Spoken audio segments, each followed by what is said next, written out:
So our first story is up from the payments dive from Patrick Cooley talking about a another divorce in the Fiserv plural marriage, I guess you could call it. But it seems like Fiserv and Wells Fargo will be ending their joint venture. A la the Bank of America divorce that happened a few years ago. But it does seem like there's no issues with them not still continuing to use each other.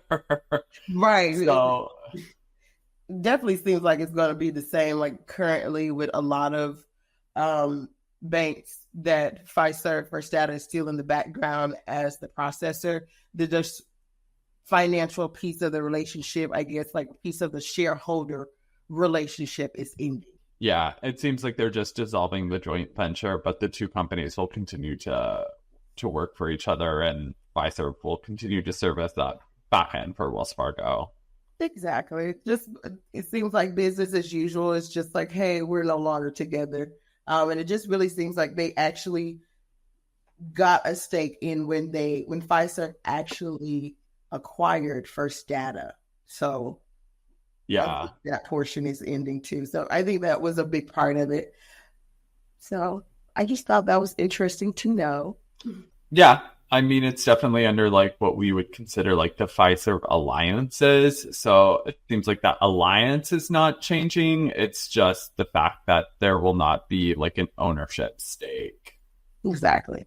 But don't you think that it's a first step also from starting and to pivot from a traditional partnership, with American banks to something more flexible, maybe something more focused on digitalization and innovation in payment processing with other companies? Don't you think that it's something that is just a trend that is started and that maybe will end to something else in a way?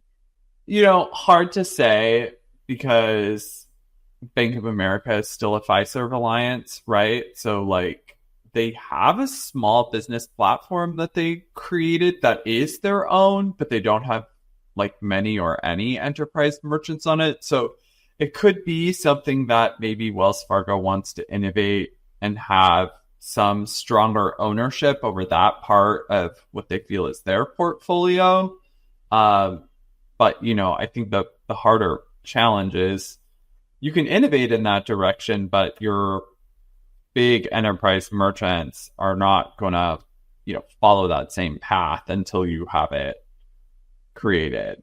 I mean, I could see someone trying to pivot to being more like maybe say like a JP Morgan, which is their stack tends to try to be as unified between your traditional treasury and more payments technology, but I'm not sure if we'll be getting there anytime soon with Wells Fargo.